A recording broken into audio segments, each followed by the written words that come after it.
Madame la ministre, j'ai reçu de Monsieur Jean-Luc Mélenchon et des membres du groupe La France Insoumise une motion de rejet préalable déposée en application de l'article 91 alinéa 5 du règlement. Et je passe la parole à Monsieur Michel Larive pour une durée ne pouvant excéder 15 minutes. Merci, monsieur.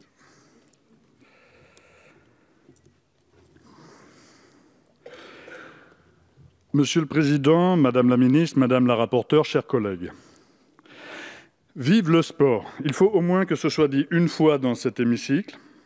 Le projet de loi que vous portez sur l'accueil des Jeux olympiques et paralympiques de Paris 2024 est un projet exclusivement financier.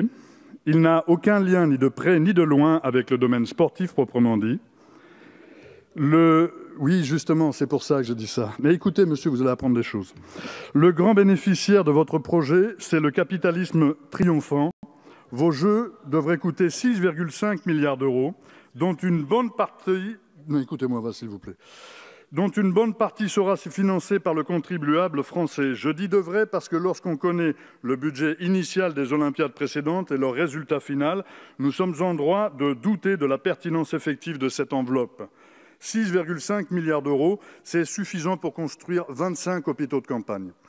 Mais M. Estanguet, président du comité d'organisation des Jeux Olympiques, m'a affirmé, lors de son audition en commission, que ce budget serait tenu. En même temps, il interpellait le Premier ministre sur les conséquences qu'aurait un retard des travaux du Grand Paris sur le budget des Jeux Olympiques et il admettait à demi-mot que l'affaire était mal engagée. Aujourd'hui, dans un article, Le Parisien nous informe qu'un rapport établi par les rapporteurs de l'Inspection générale des finances, de l'Inspection générale de la jeunesse et des sports et du Conseil général de l'environnement pointe de possibles dérapages.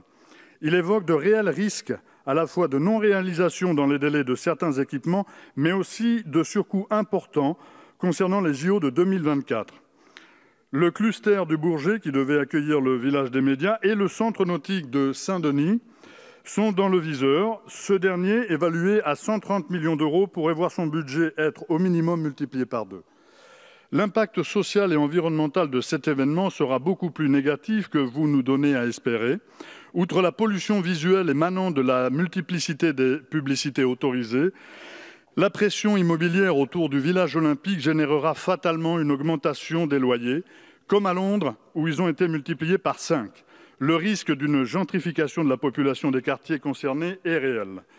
Des milliers de bénévoles passionnés par le sport prendront part à l'organisation de ce grand événement. Les tâches qui leur sont affectées et les amplitudes horaires de leur disponibilité au service de cette organisation sont souvent discutables. Les bénévoles n'ont aucun statut social défini. Et pour certains décideurs, cela suffit à les considérer corvéables à merci. Le fait démocratique est bafoué depuis le début du processus de candidature de Paris pour l'accueil de ces Jeux olympiques. Madame Hidalgo s'en était émue et avait émise l'idée d'un référendum sur le bien-fondé de cette candidature. Il est vrai que cette émotion s'est vite dissipée, mais elle avait eu le mérite d'intégrer le fait démocratique dans la conduite de ce processus de candidature. Munich a consulté sa population sur l'accueil des Jeux olympiques d'hiver de 2022. La réponse fut négative, ce qui a entraîné le retrait de sa candidature. Hambourg a fait de même pour les Jeux olympiques de 2024, même résultat, même conséquences. Cette Allemagne, qui vous sert de modèle économique, nous interroge sur vos aptitudes démocratiques. Plus grave encore, vous nous demandez aujourd'hui de voter une loi d'exception qui permet au comité d'organisation de s'émanciper du droit français. En effet, il nous est donné injonction d'approuver une feuille de route préalablement établie par la signature d'un contrat de ville hôte et dont la représentation nationale a été écartée. Ce contrat n'a été approuvé ni par le peuple français, sous quelque forme que ce soit, ni par ses représentants élus par lui. Nous sommes alors en droit de vous questionner sur la légitimité relative de ce type d'accord et sur la valeur qu'il détient pour déroger au droit commun. Dans des articles parus dernièrement, le journal Publicis et d'autres publications détaillent avec moult précision les déviances démocratiques de votre projet de loi. Dans l'article 11 de ce projet de loi, le régime d'occupation du domaine public oblige les villes qui accueilleront cet événement à céder leur espace public à titre gratuit aux organisateurs. Il contrevient ainsi au Code général de la propriété des personnes publiques. Si on ajoute à cela l'exonération fiscale votée en 2014 pour les organismes chargés de l'organisation en France d'une compétition sportive internationale, les villes qui espéraient des retombées économiques d'un tel événement voient ces ressources potentielles leur échapper. Pourtant, les collectivités territoriales auraient pu croire qu'avec l'investissement qu'elles financeront pour cet événement, soit 209 millions d'euros pour la région Île-de-France, 145 millions d'euros pour la ville de Paris et 135 millions d'euros pour le département de la Seine-Saint-Denis, elles pouvaient s'attendre à un retour sur ces dépenses colossales supportées par les populations locales. L'article 7 stipule que les constructions, installations et aménagements temporaires sont dispensés de formalités au titre du Code de l'urbanisme. Pour les installations permanentes, l'enquête d'utilité publique n'est plus nécessaire. Seule une étude d'impact est requise. En prime, toutes les constructions futures bénéficieront des mesures du Code d'expropriation en vue de la prise de possession immédiate des lieux. L'article 3, lui, propose de déroger au Code de l'environnement en autorisant la publicité dans les lieux où elle est normalement et justement proscrite. Votre texte de loi va jusqu'à valider l'appropriation par le CIO et le CIP de mots de la langue française, que je vais d'ailleurs me faire un plaisir de citer dans cet hémicycle et ailleurs, et ceci autant que bon me semblera, Olympien, Olympique, Jeux Olympiques et Paris 2024. Mesdames et messieurs les députés, au cas où ce texte aurait omis quelques passe-droits pour quelques partenaires, l'article 5 acte le fait que les contrats signés entre la Ville de Paris et les comités internationaux peuvent comporter des clauses compromissoires. Au moins, nous voilà avertis. Cette mesure déroge à l'article 2060 du Code civil. Cet article précise que ce type de clause contractuelle ne peut être admis dans un contrat qui concerne les établissements publics et les collectivités, comme Paris notamment. Dans un rapport de 2012, examinant le bilan des Jeux de Londres, l'Assemblée nationale d'alors interpellait le CIO sur les étranges règles économiques des Jeux olympiques. Oui, mais ça, c'était avant, comme dirait un opticien adepte du sponsoring sportif. Nous discuterons ici sur un projet de loi portant sur l'accueil des Jeux olympiques à Paris.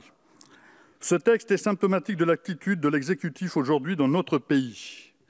Il pousse à son paroxysme le concept de post-démocratie, comme le conçoit le sociologue anglais Colin Crouch. Il s'agit de confisquer l'avantage politique à ceux qui cherchent à réduire les inégalités en matière de richesse et de pouvoir, en l'attribuant à ceux qui veulent que ces inégalités reviennent à leur état intérieur sous l'ère pré-démocratique, ce qui correspond en fait à un état antérieur à celui que nous avons connu à compter de la fin du XIXe siècle et durant tout le XXe siècle. La concentration des richesses entre les mains de l'oligarchie financière lui donne d'énormes moyens d'action et d'influence, en particulier avec la maîtrise des médias.